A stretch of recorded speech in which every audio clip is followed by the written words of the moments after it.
জামাত যদি এই সমঝোতা টিকিয়ে নাই রাখে বা তারা মুনাফিকি করতে চায়, তাহলে তারা এতদিন পর্যন্ত বিশেষ করে ৮ দলের সাথে একটা সমান পরিবেশ বজায় রাখছে কেন?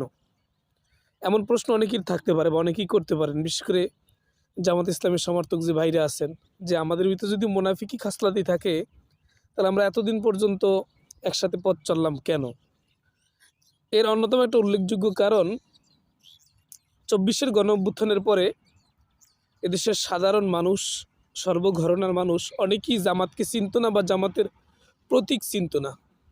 জামাত সবসময় বরাবরই অন্যের মাথায় কাঁঠাল রেখে এরপর কোষ খাওয়ার চেষ্টা করে, কাঁঠাল তোলার চেষ্টা করে, মানে অন্যের ঘাড়ে ভর করে নিজেদের প্রচারণা করার চেষ্টা করে। জামাত এই যে মুনাফিকিটা করবে এমন প্ল্যান তাদের পূর্বে থেকেই ছিল, কারণ তাদের প্রতীক এটা মানুষ চিনত না। মানুষকে জিজ্ঞাসা করলে আপনারা দেখছেন বিভিন্ন সোশ্যাল মিডিয়ার কল্যাণে যে জামাতের প্রতীক কি, মানুষ বলতো হাত পাখা। এই ৮ দলের সমঝোতা এবং ৮ দলের চলমান আন্দোলনের কারণে যে বিভাগীয় সমাবেশগুলো হয়েছে, যার কারণে জামাতের প্রতীকটা কিছুটা প্রচারণা হয়েছে, যেটা তাদের মূল উদ্দেশ্য ছিল। যেহেতু তাদের উদ্দেশ্য হাসিল হয়ে গেছে, এজন্য তারা তাদের পুরনো চরিত্র আবারও সেই মুনাফিকি কায়দায়, অর্থাৎ নিজেদের মোরলগিরি এবং নিজেদের যে একটা ঐতিহাসিক চরিত্র সবসময় ঐক্য বিনষ্ট করা, সেই পথেই তারা আবার হাঁটবে। তবে তারা যদি এই পথটাই বেছে নেয় তাহলে তাদের অদূর ভবিষ্যৎ অত্যন্ত খারাপ, অত্যন্ত দুঃখজনক, অত্যন্ত ভয়াবহ পরিণতি বরণ করবে।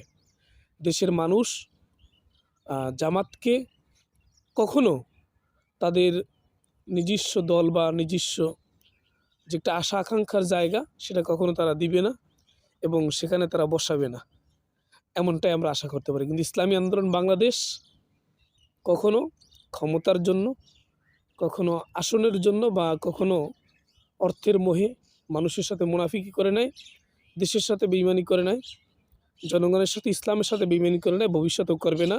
তাতে ক্ষমতায় যেতে না পারলেও এদেশের মানুষের মণিকোঠায় ইসলামী আন্দোলন বাংলাদেশের নাম স্বর্ণাক্ষরে লেখা থাকবে ইনশাআল্লাহ।